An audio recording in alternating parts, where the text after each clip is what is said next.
मेरा बाबा। मेरा किसको कहा जाता है? कब कहा जाता है मेरा?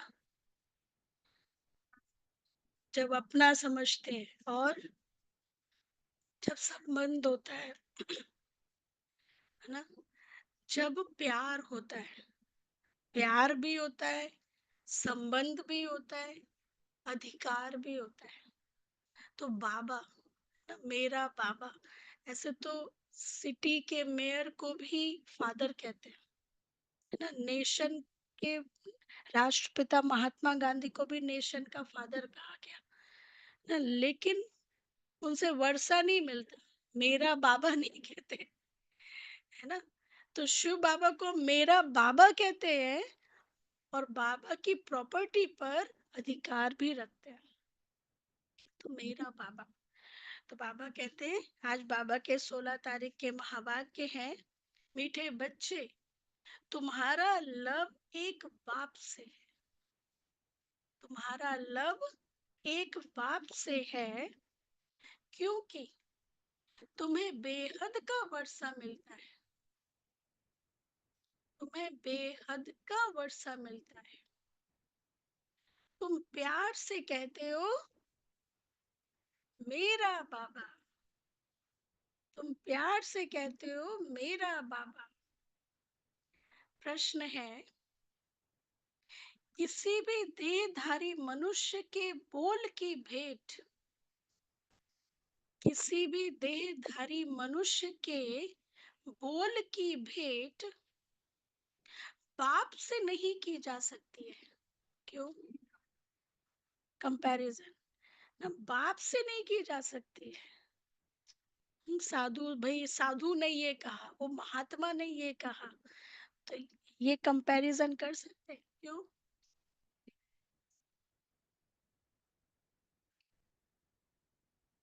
जो भी बोल रहे वो दैहिक है। और और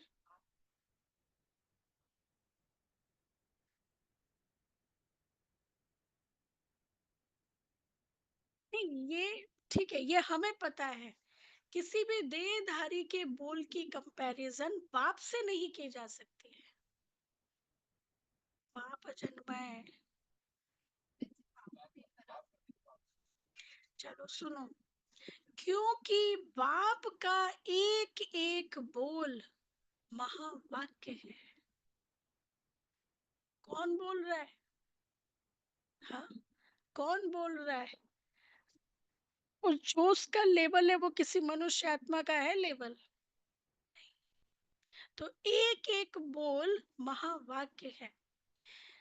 जिन महावाक्यों को सुनने वाले फिर महान अर्थात पुरुषोत्तम बन जाते हैं, फिर महान अर्थात पुरुषोत्तम बन जाते हैं।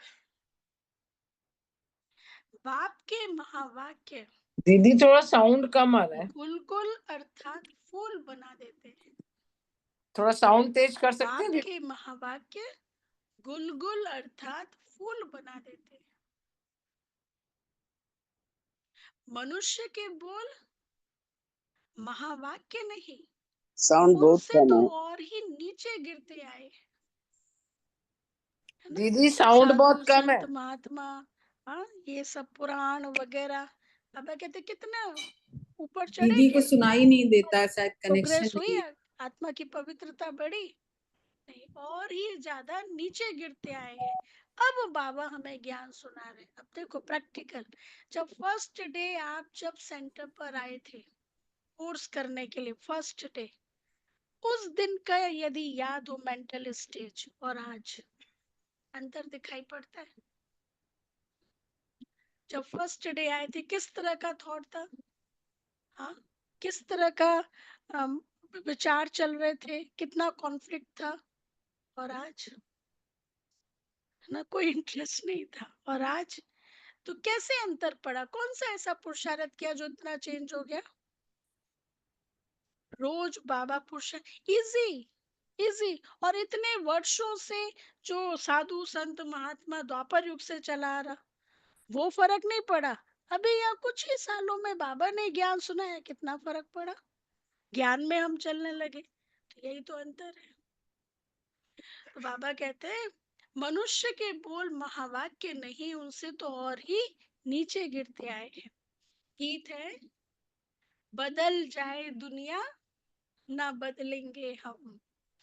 अच्छा, ओम शांति। गीत की पहली लाइन में कुछ अर्थ है, बाकी सारा गीत कोई काम का नहीं है।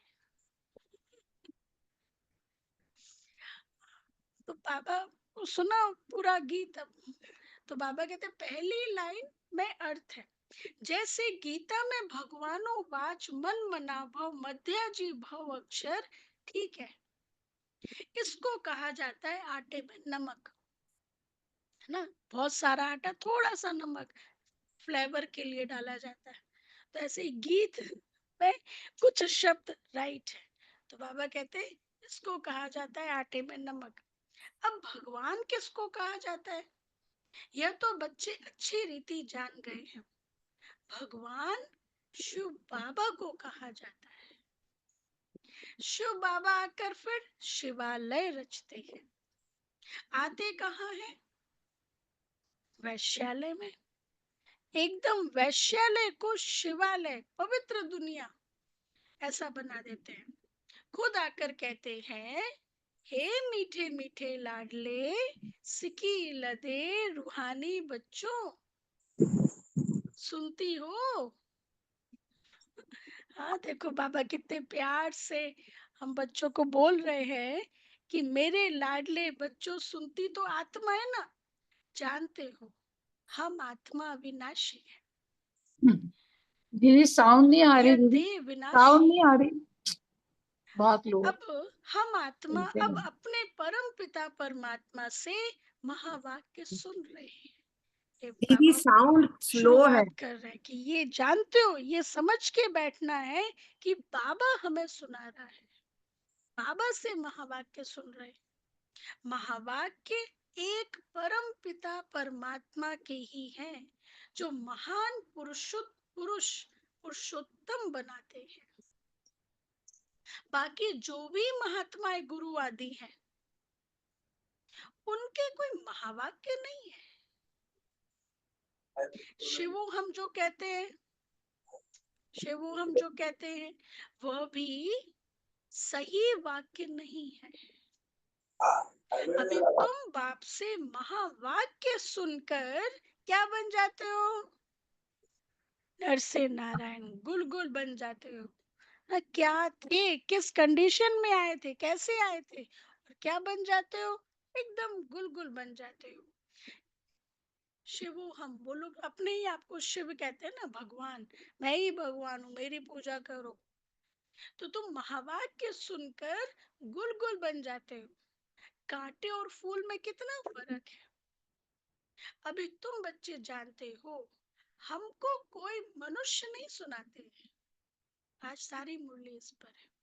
हमको कोई मनुष्य नहीं सुनाते, मनुष्य नहीं पढ़ाते हैं। इस पर शिव बाबा विराजमान है। किस पर, ब्रह्मा के तन पर। वह भी आत्मा ही है, परंतु उनको कहा जाता है परम आत्मा। अभी पतित आत्माएं कहती है, हे परमात्मा आओ, आकर हमको पावन बनाओ। कहा था ना, पावन बनाओ। वह है ही परम पिता, परम बनाने वाला। तुम पुरुषोत्तम अर्थात सब पुरुषों में उत्तम पुरुष बनते हो। आत्मा को भी पुरुष कहते हैं। तो सभी पुरुषों में कितने करोड़, 850 करोड़, उसमें तुम 9 लाख पुरुष पुरुष बनते, पुरुषोत्तम बनते हो। वह है देवताएं। परम पिता अक्षर बहुत मीठा है, सर्वव्यापी कह देते हैं, तो मीठापन आता नहीं है, क्योंकि सर्वव्यापी में तो कचरा भी आ गया, तो मीठापन आता नहीं है। तुम्हारे में भी बहुत थोड़े हैं जो प्यार से अंदर अंदर याद करते हैं। वह स्त्री पुरुष तो एक दो को स्थूल में याद करते हैं, यह है आत्माओं को परमात्मा को याद करना। बस एक बाप, दूसरा ना कोई, बाबा ही मेरा संसार है। दूसरा ना कोई। ये है आत्मा का परमात्मा को याद करना, बहुत प्यार से। भक्ति मार्ग में इतना प्यार से पूजा नहीं कर सकते, वह लव नहीं रहता। जानते ही नहीं है उसके बारे में तो लव कैसे हो? अब ये भी बाबा साइकोलॉजी बता रहे हैं, जानते ही नहीं है पूरी तरह उसके बारे में तो लव कैसे हो? अबे तुम बच्चों का बहुत लव है, क्योंकि तुमने किस रूप में कैसे जाना है। मतलब भक्ति में तो यदि जानते भी थे तो उतना हायर अथॉरिटी के रूप में नहीं जानते थे, उस रूप में नहीं जानते थे किस रीति से वो वर्षा देता है। यदि जानते भी थे इतना उससे वर्षा मिल सकता है, वहां पे तो क्या समझते थे? चरणों की धूल मिल जाए, या दर्शन मिल जाए, या मुक्ति मिल जाए, यही था या और भी कुछ था? और यहाँ पे 2500 का वर्षा, 100% हेल्थ, 100% वेल्थ, हैप्पीनेस, कितना लव होना चाहिए। तो बाबा कहते हैं बाप में बच्चों का लव रहता है, क्योंकि बाप से वर्षा मिलता है। जितना जास्ती वर्षा उतना बच्चे का जास्ती लव रहेगा। अगर बाप के पास कुछ भी प्रॉपर्टी है नहीं, दादे के पास है, तो फिर बाप में इतना लव नहीं रहेगा, फिर दादे से लव हो जाएगा। बाबा की साइकोलॉजी, बाबा साइकोलॉजी बता रहे, जिसके पास पैसा है उससे लव रहेगा, समझेंगे इससे पैसा मिलेगा। अभी तो है बेहद का बाप। तुम बच्चे जानते हो हमको बाप पढ़ाते हैं, यह तो बहुत ही खुशी की बात है। मतलब जो हमारा जन्म जन्मांतर का पिता है ना, ये शरीर नहीं है तो भी वो हमारा पिता है, वो हमको आकर के पढ़ाते हैं। भगवान हमारा बाप है, जिस रचता बाप को कोई भी नहीं जानते कि वो बाप मतलब किस रीति से है हमारा, उसको सारी दुनिया में कोई नहीं जानते। ना जानने के कारण फिर अपने कोई बाप कह देते हैं, मैं साउंड ही ब्रेक भगवान हूँ, बहुत मेरी ही स्लो है। पूजा करो। हाँ, जिनकी साउंड बहुत जो खुद की पूजा करवाते थे आज कम वो है, जेल के अंदर है। आवाज बहुत कम है। उनकी बाकायदा आरतियां बनी हुई थी। मैं ट्रेन में जा रही थी तो एक जन तस्वीर लेकर के, भाई टाइम हो गया पूजा का, तो एक गुरु की आरती गाने लगे, गुरु की आरती गाने लगे। आगे ये अच्छा है। तो बाबा कहते हैं अभी तुम बच्चे जानते हो उन सब बापों का बाप है जरूर, हमको जो अभी बेहद का बाप मिला है उनका कोई बाप है नहीं, यह है ऊंचते ऊंच बाप। तो बच्चों के अंदर में खुशी रहनी चाहिए। उन यात्राओं पर जाते हैं तो वहां इतनी खुशी नहीं रहेगी, क्योंकि प्राप्ति कुछ है नहीं, सिर्फ दर्शन करने जाते हैं। अभी किस तरह से दर्शन होते होंगे आजकल, किस तरह के दर्शन, धक्के में गए धक्के में बाहर आए, चलने की जरूरत ही नहीं, भीड़ नहीं पहुंचा दिया आपको वहां तक और भीड़ नहीं बाहर कर दिया। तो बाबा कहते हैं उन यात्राओं पर जाते हैं तो वह इतनी खुशी नहीं रहेगी, क्योंकि प्राप्ति कुछ है नहीं, सिर्फ दर्शन करने जाते हैं। मुफ्त में कितने धक्के खाते हैं। एक तो ये टिप्पण घिसी माथा, टिप्पण घिसी, दूसरा फिर पैसे की टिप्पण घिसती है। कितना पैसा खर्च करते हो? पैसे बहुत खर्च करते हैं और प्राप्ति कुछ भी नहीं। भक्ति मार्ग में अगर आमदनी होती तो भारतवासी आज सबसे ज्यादा साहूकार होते। देखो बाबा का लॉजिक, यह मंदिर आदि बनाने में करोड़ों रुपया खर्च करते हैं। तुम्हारा सोमनाथ का मंदिर एक नहीं था, सब राजाओं के पास मंदिर थे। बाबा एग्जाम्पल जरूर सोमनाथ का देते हैं, पहले पहले सोमनाथ का मंदिर हुआ, लेकिन हर राजमहल में मंदिर था। तुमको कितने पैसे दिए थे? 5000 वर्ष पहले तुमको विश्व का मालिक बनाया था। बाबा याद दिला रहे हैं, तुमको इतना ऊंचा उठाया था, विश्व का मालिक बनाया था। एक बाप ही ऐसे कहते हैं, आज से 5000 वर्ष पहले तुमको राजयोग सिखाकर ऐसा बनाया था। एक बाप, हाँ, अभी तुम क्या बन गए हो? हाँ, अभी तुम क्या बन गए हो? क्या थे? क्या बन गए हो? कैसे बन गए हो? निधन के बन गए हो। कैसे बन गए हो? पहचाना नहीं। और कैसे बन गए हो? रावण ने बनाया। हाँ, देह अभिमान। और हाँ, कंगाल बन गए हो। तो बाबा कहते नहीं, कंगाल भी कैसे बने? हाँ, खर्च करते रहे ना, खर्च करते रहे, अपना जमा किया ही नहीं, शिव बाबा से योग किया ही नहीं, जो था वो खर्च करते रहे। देखो, यदि यूज भी नहीं करो तो खर्च तो होता ही जाता है ना। This is the law of thermodynamics, second law. हम लोग कोर्स में बताते हैं ना कि बलून में हवा भरी हुई है, अपने आप ही वो बलून धीरे धीरे पिचक जाता है, कुछ कर नहीं रहे लेकिन अपने आप ही। तो ऐसे ही आत्मा कर्म कर रही है, सब कुछ कर रही है, तो अपने आप ही बैटरी उसकी डाउन होती दीदी जा रही है, साउंड बहुत क्योंकि कम आ भर रहा है। रहे नहीं, चार्ज नहीं कर रहे ना। दीदी, बाबा मेधा कहते हैं, दीदी, मेधा दीदी, साउंड इज तुमको वेरी कितने लो। पैसे दिए थे? आज से 5000 वर्ष पहले तुमको राजयोग सिखाकर ऐसा बनाया था। अभी तुम क्या बन गए हो? बुद्धि में आना चाहिए ना, हम कितना ऊंच थे, कितना ऊंच थे। फिर पुनर्जन्म लेते लेते एकदम पट पर आकर पड़े हैं, कौड़ी मिसल बन पड़े हैं। फिर अभी हम बाबा के पास जाते हैं, जो बाबा फिर हमको विश्व का मालिक बनाते हैं। यह एक ही यात्रा है, जबकि आत्माओं को बाप मिलते हैं, तो अंदर में फिर वह लव रहना चाहिए। तुम बच्चे जब यहाँ आते हो तो बुद्धि में रहना चाहिए कि हम उस बाप के पास जाते हैं। हम्म? क्या रहता है, तैयार सुबह उठने से लेके रहता है ना कि भाई सेंटर पर जाते हैं, तो क्या रहना चाहिए? हम बाप के पास जाते हैं, जिनसे हमको फिर से विश्व की बादशाही मिलती है। वह बाप हमको शिक्षा देते हैं, बच्चे दैवी गुण धारण करो, सर्वशक्तिमान पतित पावन मुझ बाप को याद करो।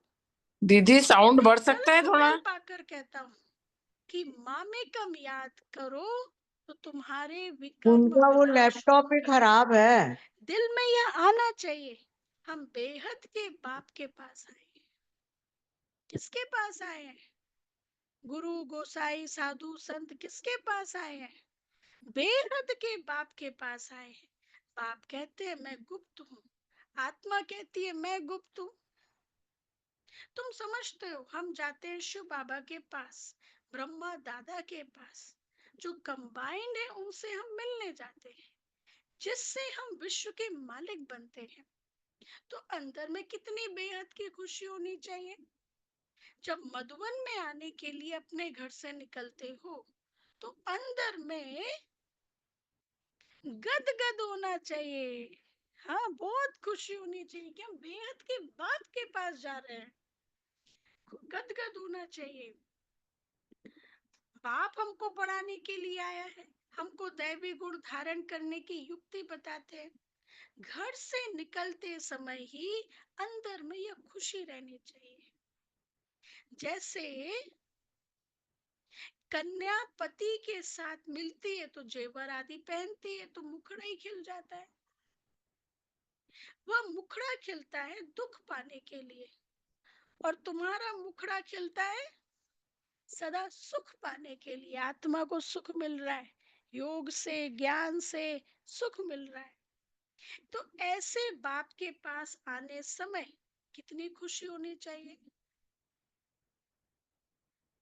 ये हटाओ।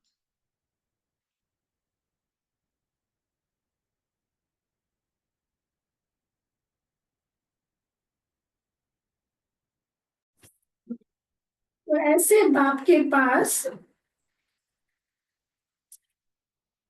तो ऐसे बाप के पास आने समय कितनी खुशी होनी चाहिए। अभी हमको बेहद का बाप मिला है। सत्युग में जाएंगे फिर डिग्री कम हो जाएगी। अभी तो तुम ब्राह्मण ईश्वरीय संतान हो। भगवान बैठ पढ़ाते हैं। हाँ, कौन पढ़ा रहा है? कोई मनुष्य, गुरु, गोसाई, संत, महामंडलेश्वर नहीं, भगवान बैठ पढ़ाते हैं। वह हमारा बाप भी है, टीचर भी है, पढ़ाते हैं, फिर पावन बनाकर साथ में भी ले जाएंगे। सतगुरु भी है, साथ में ले जाएंगे। हम आत्मा अब इस छी रावण राज्य से छूटते हैं। अंदर में अथाह खुशी होनी चाहिए। जबकि बाप विश्व का मालिक बनाते हैं, तो फिर पढ़ाई कितनी अच्छी रीति पढ़नी चाहिए। स्टूडेंट अच्छी रीति पढ़ते हैं तो अच्छे मार्क्स से पास होते हैं। बच्चे कहते हैं बाबा हम तो श्री नारायण बनेंगे।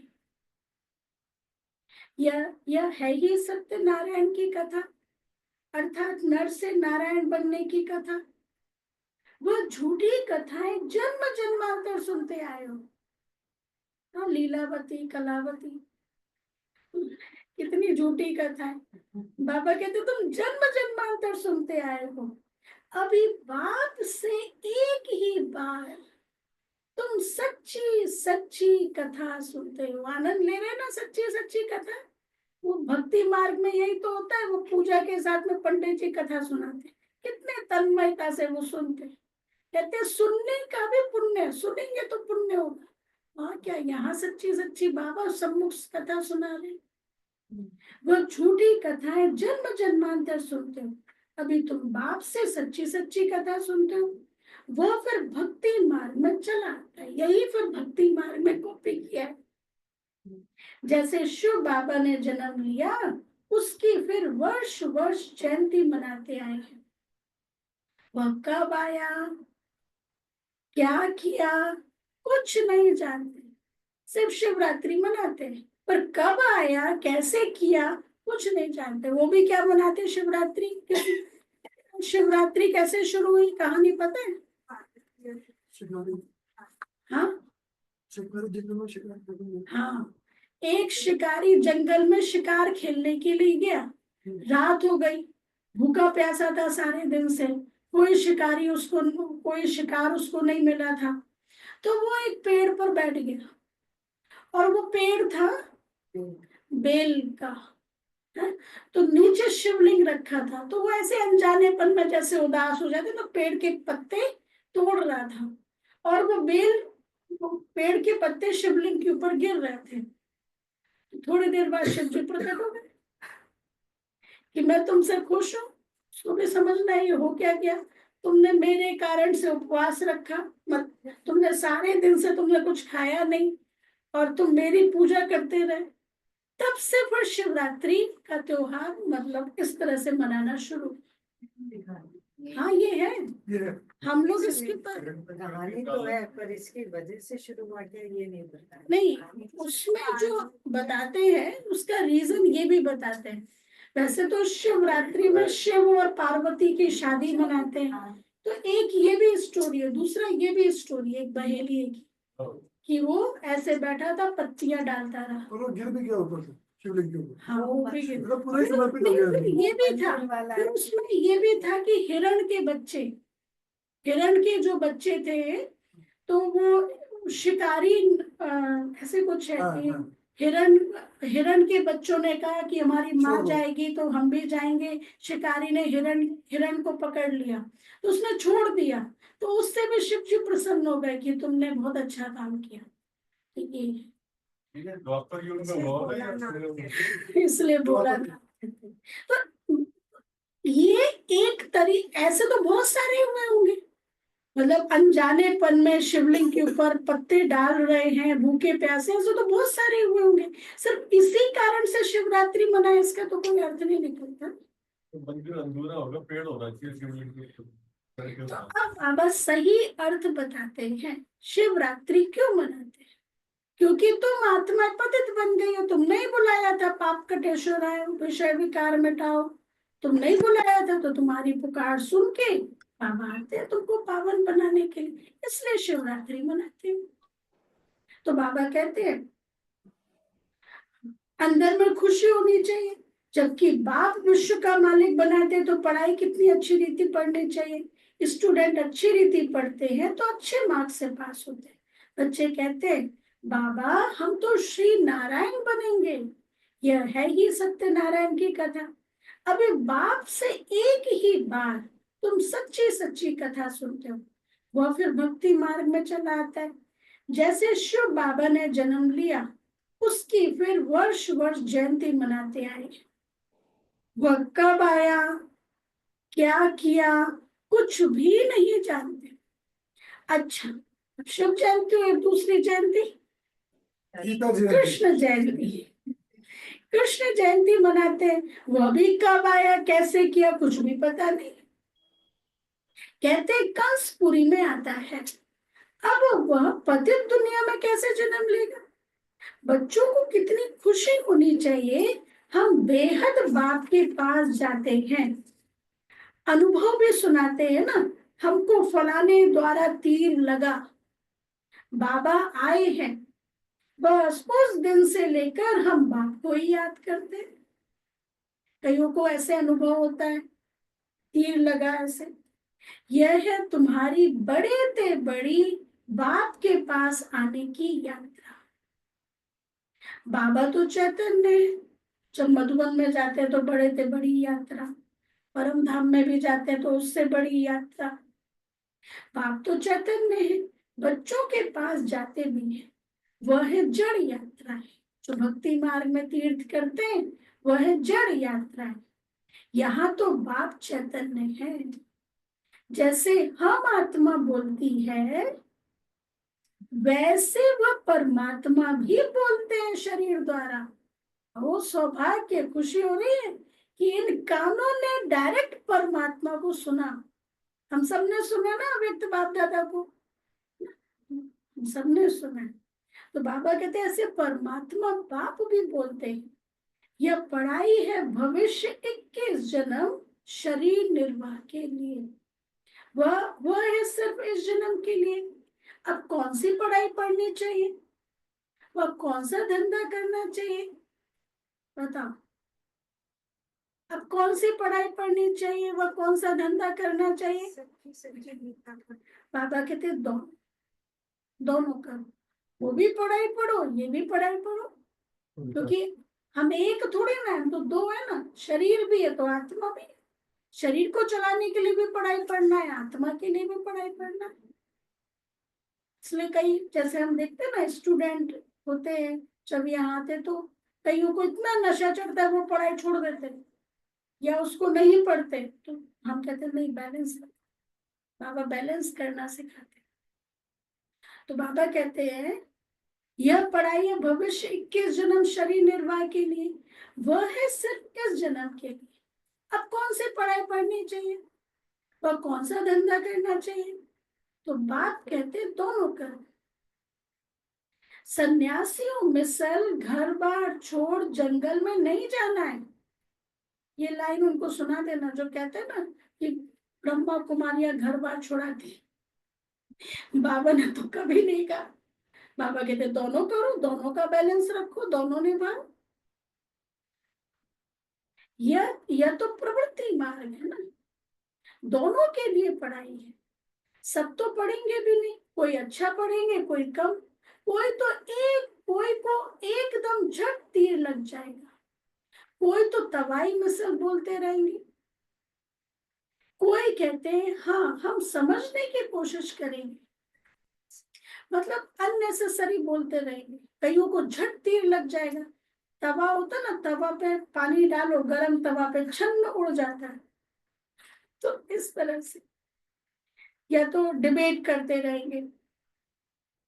कोई कहते हैं हाँ हम समझने की कोशिश करेंगे, कोई कहेंगे यह तो एकांत में समझने की बात है। बस फिर गुम हो जाएंगे। अलग अलग कैटेगरी है। कोई को ज्ञान का तीर लगा तो झट आकर समझेंगे। पापा बता रहे किस किस तरह के स्टूडेंट्स आते हैं कोर्स करने। कोई को ज्ञान का तीर लगा तो झट समझ जाएंगे, कोई फिर कहेंगे हमको फुर्सत नहीं है। तो समझो तीर लगा नहीं है। देखो बाबा को तीर लगा तो फट से छोड़ दिया ना। अब यहाँ पे कोई छोड़ने के लिए थोड़ा ना कहते हैं, यहाँ तो और अच्छा हो जाता है। पहले स्ट्रेस में रह के काम करते थे, अब स्ट्रेस फ्री होके काम करते। पहले टेंशन क्या होगा क्या होगा, अब अटेंशन, बाबा साथ में। तो बाबा कहते हैं हाँ, तो सब तो देखो बाबा को तीर लगा तो फिर झट से छोड़ दिया ना। समझा बादशाही मिलती है, उनकी आगे क्या है। हमको तो बाप से राजाई लेनी है। अभी बाप कहते हैं वह धंधा आदि भी करो, जो भी बिजनेस कर रहे हैं सब कुछ करो, सिर्फ एक हफ्ता या अच्छी रीति समझो। गृहस्थ व्यवहार भी संभालना है, रचना की पालना भी करनी है। 4R है ना, बाबा ने बताए थे मुरली में, याद है 4R? हाँ, role, routine, relationship and responsibility. इन सभी 4R को निभाते हुए रिमेम्बरेंस, बाबा को याद करना है, बाबा की मत पर चलना है। तो 4R शरीर की रीति से भी है और आत्मा की रीति से भी है। Role, routine, relationship and responsibility. तो ये शरीर की रीति से भी है और आत्मा की रीति से भी है। फिर अब हम कैसे करते हैं, पहले बीइंग फिर डूइंग, पहले बीइंग फिर डूइंग। शांति में रह के रोल को प्ले करना है, अपने ओरिजिनल स्वरूप में स्थित होके रोल को प्ले करना है, दोनों का बैलेंस बनाते हुए चलना है। तो बाबा कहते हैं तुमने रचना, आप कहते हैं तुमने रचा है तो फिर अच्छी रीति संभालो। समझो स्त्री अथवा बच्चा तुम्हारा कहना मानते तो सपूत है, नहीं समझते तो कपूत है। सपूत और कपूत का पता पड़ जाता है ना। बाप भी कहते हैं तुम श्रीमत पर चलेंगे तो श्रेष्ठ बनेंगे, नहीं तो वर्षा मिल ना सके। पवित्र बन, सपूत बच्चा बन, क्या करो। एक फादर को क्या उम्मीद होती है अपने बच्चों से, लायक बनो और नाम वाला करो। सन सोस फादर, नाम वाला करो। तीर लग गया फिर तो कहेंगे बस अभी तो हम सच्ची कमाई करेंगे। बाप आए हैं शिवालय में ले जाने के लिए, तो शिवालय में जाने लिए फिर लायक भी बनना पड़े। नया घर तैयार हो रहा है तो उस अनुसार वैसे अपना आपको बनाना भी पड़े, लायक बनना पड़े, मेहनत है। बोलो अब शिव बाबा को याद करो, मौत सामने खड़ा है। कल्याण तो उनका भी करना है ना, परिवार वालों का भी करना है। तो हमारे यहाँ एक बहन आ रही है, अभी कोर्स हुआ उसका भी मुरली चल रही है। कहते 20 साल पहले मेरी नानी जाती थी, मतलब वो 20 साल नहीं 30 साल पहले नानी जाते थे। तो उन्होंने मुझे कभी बताया ही नहीं, कभी उन्होंने बोला ही नहीं कि सेंटर पर भी जाओ कोर्स करो, कभी नहीं। बस वो जाते थे, हम उनको देखते थे, लेकिन कभी हमको नहीं बोला। कहते उस समय हमें बोला होता तो हमें कितनी प्राप्ति हो जाती। बोल रही है ना ये बात। हाँ, गुस्सा नहीं है। क्योंकि उसको पता ही नहीं था ना यहाँ क्या होता है। उसके हो सकता है उसकी माँ के घर से नहीं बोला हो। अलग अलग है। हाँ। मतलब कहने का भाव ये है कि हमारे फैमिली वाले भी हमें बाद में उलाना ना दे ना कि आप इतनी अच्छी जगह जाते थे, आपने हमें क्यों नहीं बताया। चलो हम वर्कशॉप में तो उनको लेके आ सकते हैं, जो भी वर्कशॉप होती है, माउंट आबू का कॉन्फ्रेंस होता है, उसके लिए हम उनको वैसे भी तो जाते ही है ना कहीं घूमने के लिए जाते हैं। तो कभी उनको कहो ये हेल्दी वर्कशॉप यहाँ पे चलो, ना, इस तरह से हम इनवाइट कर सकते हैं। अभी जो वर्कशॉप में आते हो बुकिंग में क्या आपने बोला कि नहीं तो ठीक है, आपके तो है ना ठीक है, कुछ तो क्या, कुछ हाँ अपनी तरफ से तो रास्ता दिखाना है, कुछ तो नॉलेज मिलेगी ना। ये भी तरीका है। वर्कशॉप तो अभी इसीलिए इसी कारण से तो वर्कशॉप रखते हैं कि जो नए नहीं आ सकते, वो जो ऐसे नहीं आ सकते तो इस तरह से आए बाबा के घर में। करेगा सही। तो बाप कहते हैं बोलो अब शिव बाबा को याद करो, मौत सामने खड़ा है, कल्याण तो उनका भी करना है ना। बोलो अब याद करो तो विकर्म विनाश होंगे। तुम बच्चियों का फर्ज है, सुनो, पियर घर और ससुर घर का उद्धार करना। हाँ हाँ, करना जबकि तुम्हें बुलावा होता है तो तुम्हारा फर्ज है उनका कल्याण करना। रहम दिल बनना चाहिए, ये भी रहम दिल बनना है, उनका भी कल्याण हो। पतित तमो प्रधान मनुष्यों को सतो प्रधान बनने का रास्ता बताना है। तुम जानते हो हर चीज नई से पुरानी जरूर होती है। नरक में सब पतित आत्माएं तब तो गंगा में स्नान कर पावन होने जाते हैं। पहले तो समझें कि हम पतित हैं, इसलिए पावन बनना है। बाप आत्माओं को कहते हैं मुझे याद करो तो तुम्हारे पाप नष्ट हो जाएंगे। साधु संत आदि जो भी है सबको यह मेरा पैगाम कि बाप कहते हैं, क्या बाप कहते हैं मुझे याद करो। इस योग अग्नि से अथवा याद की यात्रा से तुम्हारी खाद निकलती जाएगी। तुम पवित्र बन मेरे पास आ जाएंगे, मैं तुम सबको साथ ले जाऊंगा। जैसे बिच्छू होता है ना, चलता जाता है, जहां नरम चीज देखता है तो डंक मार देता है। थोड़ा सा देखता है कि इसके अंदर इंटरेस्ट है, हाँ, तो थोड़ा उसको ज्ञान सुनाने लगता है। पत्थर को डंक मार क्या करेगा, उसका डंक थोड़े तोड़ेगा। तो बाबा ये भी कहते हैं कि नब्ज देख करके ज्ञान दो, तरीके से ज्ञान दो। तुम भी बाप का परिचय दो, यह भी बाप ने समझाया है। मेरे भगत कहाँ मिलेंगे? मंदिरों में, शिव के मंदिर में, कृष्ण के मंदिर में और लक्ष्मी नारायण के मंदिर में, यहाँ मेरे भगत मिलेंगे। भगत मेरी भक्ति करते रहते हैं तो बच्चे ना, मेरे से राज्य लिया था, अब पूज्य से पुजारी बन गए। देवताओं के भगत है ना, नंबर 1 है शिव की अव्यभिचारी भक्ति। फिर गिरते गिरते अभी तो भूत पूजा करने लगे हैं, मतलब 5 तत्वों की पूजा। भूत पूजा मतलब 5 तत्वों से मिलके बना हुआ था ना शरीर, तो 5 तत्वों की पूजा। शिव के पुजारियों को समझाने में सहज होगा। यह सब आत्माओं का बाप शिव बाबा स्वर्ग का वर्षा देते हैं। अभी बाप कहते हैं मुझे याद करो तो विकर्म विनाश हो। हम तुमको पैगाम देते हैं।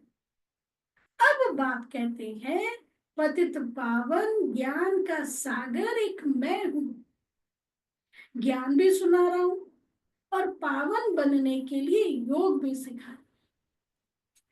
ब्रह्मा तन से मैसेज दे रहा हूं कि मुझे याद करो, अपने 84 जन्मों को याद करो। तो पहले क्या थे और अब क्या बन गए हो, फिर अब क्या बन रहे हो। तुमको भगत मिलेंगे मंदिरों में, और फिर एक और पॉइंट, तुमको भगत मिलेंगे मंदिरों में, और दूसरा कुंभ के मेले में। कहा बाबा ने आज कुंभ के मेले को याद किया। कुंभ के मेले में वहां तुम समझा सकते हो पतित पावन गंगा है या पतित पावन परमात्मा है। तो बच्चों को ये खुशी रहनी चाहिए। किस बात की खुशी रहनी चाहिए, और किस बात की खुशी रहनी चाहिए, हम किसके पास जाते हैं। हाँ मनीष भाई, हम किसके पास जाते हैं? शिव बाबा, और अच्छा नाम लो। शिव बाबा तो ठीक है, कुछ एडजेक्टिव, परमात्मा, और किसके पास जाते हैं? सुप्रीम टीचर, सृष्टि का रचयिता, और मेरा बाबा। मेरा बाबा। तो हम किसके पास जाते हैं? हाँ, सुप्रीम अथॉरिटी। कितना साधारण बैठा है, कितनी साधारण रीति से बैठा है। अभी मान लो शिव बाबा पढ़ा रहे हो और सब देश के cream quality president, vice president, प्रधानमंत्री बैठे हो, हाँ मतलब सब, फिर हमें भी आने का मौका मिले, मतलब बच्चों को भी आने का मौका मिले और आगे की सीट ना मिले, पीछे पीछे, तो क्या कहा जाएगा। तो अभी बाबा में सबसे आगे बिठा रहा है, हाँ सबसे आगे बिठा रहा है, तो हम कितने ऊंचे हैं, कितना बाबा ने हमारा, मतलब कि बाबा हमारे भविष्य पद को देख रहा है, आत्मा को देख रहा है कि आप कितने ऊंचे बच्चे हो। लेकिन कई बार बाबा जिस नजर से हमें देखता है उस नजर से हम अपने आप को नहीं देखते, ये भी कभी। तो बाबा कहते हैं तो बच्चों को कितनी खुशी होनी चाहिए, कितना साधारण, और क्या बड़ाई दिखाए, शिव बाबा क्या करे जो बड़ा आदमी दिखाई पड़े, सन्यासी कपड़े तो पहने।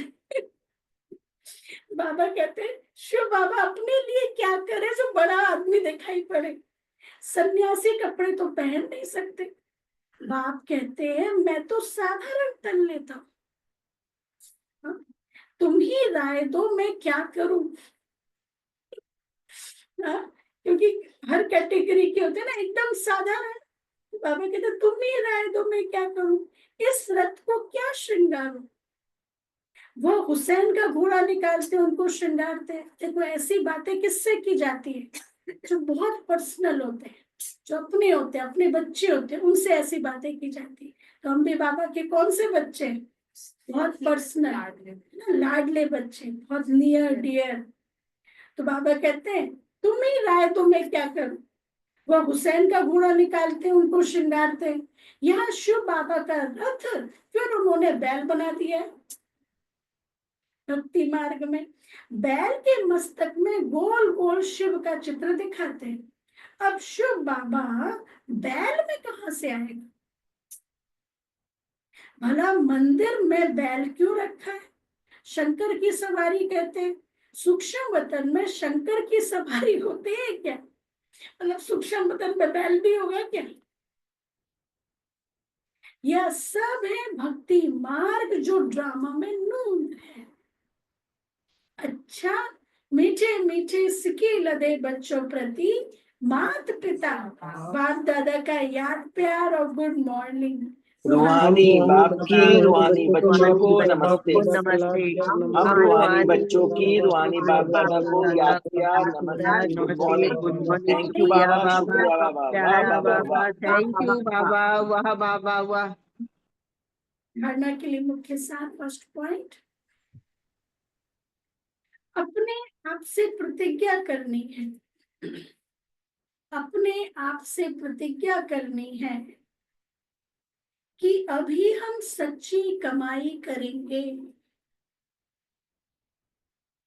अभी हम सच्ची कमाई करेंगे, स्वयं को शिवालय में चलने के लायक बनाएंगे, स्वयं को शिवालय में चलने के लायक बनाएंगे।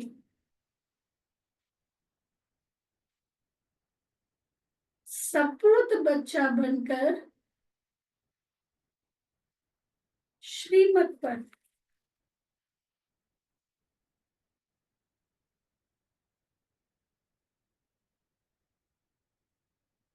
श्रीमत पर चलकर बाप का नाम वाला करेंगे। सपूत बच्चा बनकर श्रीमत पर चलकर बाप का नाम वाला करेंगे। सेकंड पॉइंट,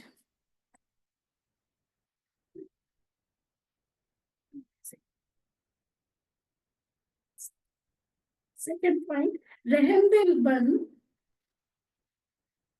तमो प्रधान मनुष्यों को, रहमदिल बन तमो प्रधान मनुष्यों को सतो प्रधान बनाना है। रहमदिल बन तमो प्रधान मनुष्यों को सतो प्रधान बनाना है, सबका कल्याण करना है, सबका कल्याण करना है। मौत के पहले सबको बाप की याद दिलानी है। मौत के पहले सबको बाप की याद दिलानी है। वरदान।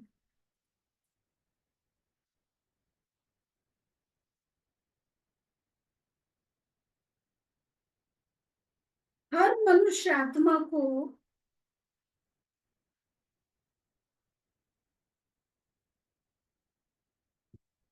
हर मनुष्य आत्मा को अपने तीनों कालों का दर्शन कराने वाले दिव्य दर्पण भव। हर मनुष्य आत्मा को अपने तीनों कालों का दर्शन कराने वाले दिव्य दर्पण भव। डिटेल। आप बच्चे अब ऐसा दिव्य दर्पण बनो जिस दर्पण द्वारा हर मनुष्य आत्मा अपने तीनों कालों का दर्शन कर सके। आप बच्चे अब ऐसा दिव्य दर्पण बनो जिस दर्पण द्वारा हर मनुष्य आत्मा अपने तीनों कालों का दर्शन कर सके। उन्हें स्पष्ट दिखाई दे कि क्या था और अभी क्या हूं, भविष्य में क्या बनना है। जब जानेंगे अर्थात अनुभव करेंगे व देखेंगे कि अनेक जन्मों की प्यास व अनेक जन्मों की आशाएं मुक्ति में जाने की व स्वर्ग में जाने की अभी पूर्ण होने वाली हैं, तो सहज ही बाप से वर्षा लेने के लिए आकर्षित होते हुए आएंगे। समझा? हमें देख के उनको समझ में आए कि ये भी चेंज हो सकता है, लाइक इस तरह से भी लाइफ चेंज हो सकती है ना। वो हमें देख के उनको प्रेरणा मिले। जैसे एग्जाम्पल मूर्त ना, पहले तो जैसे पहले ये कितना गुस्सा करते थे, लेकिन अभी जब से ज्ञान में आना शुरू किया एकदम शांत रहने लगे। तो ये उनको हमें देख करके एक दर्पण दिखाई दे, फिर उनको ये लगे हम भी ऐसे कर सकते हैं, हम भी बन सकते हैं, तो बाप के पास वो आए। ये अच्छा स्लोगन है, एक बल एक भरोसा, एक बल एक भरोसा। इस पाठ को सदा पक्का रखो। इस पाठ को सदा पक्का रखो तो बीच भंवर से सहज निकल जाएंगे। एक बल एक भरोसा। इस पाठ को सदा पक्का रखो तो बीच भंवर से, मतलब कॉन्फ्लिक्ट चलता है ना, कंफ्यूजन चलता है, क्या करें क्या नहीं करें, इस सिचुएशन में क्या करना चाहिए, ये भंवर है, इससे निकल जाएंगे। बाबा मेरे साथ है, बस बाबा का हाथ पकड़ा हुआ है, बाबा पर मुझे विश्वास है। वो बताया था ना एक बिजनेसमैन का एग्जाम्पल कि बाबा को साथ रखा, कईयों ने कहा ये पूजा करो, ऐसा करो, ये करो, एक बल एक भरोसा, बस मुझे अपने भगवान पर विश्वास है, तो बीच भंवर से निकल जाए। अच्छा व्यक्ति शायरी। वारिस क्वालिटी प्रत्यक्ष तब होगी जब आप अपनी प्यूरिटी की रॉयल्टी में रहेंगे। कहां भी हद के आकर्षण में आंख ना डूबे। कहां भी हद की आकर्षण, देह के संबंधी, देह के पदार्थ, देह की बातें, ये सब आकर्षण, कहां भी हद की आकर्षण में आंख ना डूबे। वारिस अर्थात अधिकारी, तो जो यहाँ सदा अधिकारी स्टेज पर रहते हैं कभी भी माया के अधीन नहीं होते, अधिकारीपन के शुभ नशे में रहते, ऐसे अधिकारी स्टेज वाले ही वहां भी अधिकारी बनते हैं। जो यहाँ पे अधिकारी स्टेज में रहते हैं, मतलब सेल्फ के ऊपर सेल्फ का कंट्रोल, किसी के इन्फ्लुएंस्ड में नहीं आते। मैं जो देखना चाहूं वही मैं देखूं, मैं जो सुनना चाहूं वही मैं सुनूं, वही मैं बोलूं, वही मैं करूं, वही मैं सोचूं, मतलब खुद के ऊपर खुद का कंट्रोल। तो जितना स्वराज्य अधिकारी उतना भविष्य विश्व राज्य अधिकारी। अच्छा चलो अनाउंसमेंट।